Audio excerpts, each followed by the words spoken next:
Monroe County Community School Corporation is advancing a proposal to merge two of its elementary schools.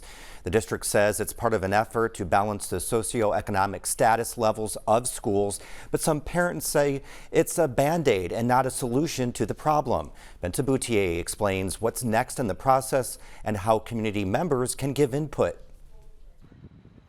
Traveling down East Hillside and High Street, Templeton and Childs elementary schools are less than 10 minutes apart by car and 11 by bike.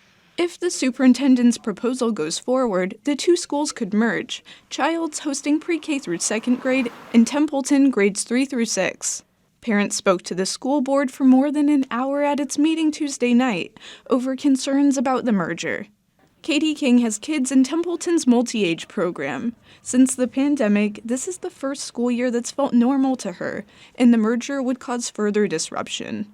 The kids who will be impacted by this proposed school change are the ones that did not receive preschool, did kindergarten on the iPad, had to sit 3 feet apart and face forward during school days, and could not be rough and tumble on the playground. The merger is part of an effort to balance socioeconomic status levels among schools in the district. King says the district needs to address disparities but wants long-term solutions and a concrete plan. Even just the basics of logistics and transportation, what that would mean. I also feel pretty strongly about the benefit of a K through 6 school and the power of that and the role modeling of that. The school corporation measured socioeconomic disparities by using rates of students who qualify for free and reduced lunch at its 14 elementary schools.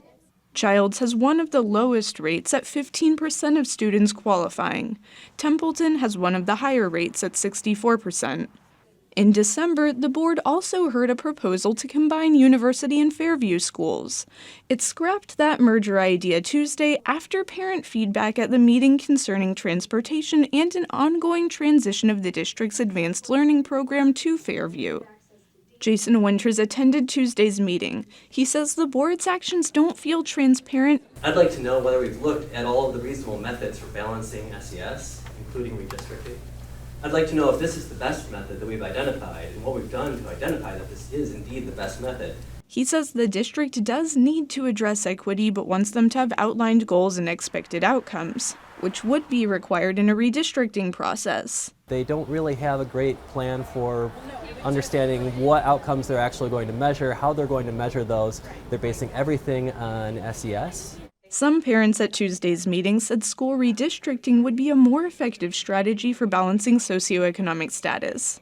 April Hennessy says mergers and redistricting are not mutually exclusive and that redistricting can take a long time. Some of the reasons why we're moving forward with smaller scale mergers and things like that is because you can create integration by merging schools, and while it might not be ideal, the prospect of redistricting in a community that has often been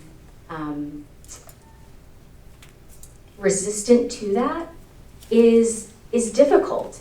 Brendan Schur says gathering support for redistricting has been a challenge in the past and feels hesitant that it's coming up now when there is a proposed change. And I'm excited that everyone's excited for redistricting, but I'm a little bit leery that support's not actually there. It's to distract from maybe the change that we are talking about possibly making. King, a clinical social worker, says she's glad the board is receptive to redistricting and doesn't think the merger will fix district-wide issues. One thing that I feel hopeful about is the community conversation, and so I love that they were talking about having meetings at each of the schools to get more of the parents involved. For Indiana News Desk, I'm WTIU. The board plans to gather more information on school mergers and redistricting and will address both at its March meeting.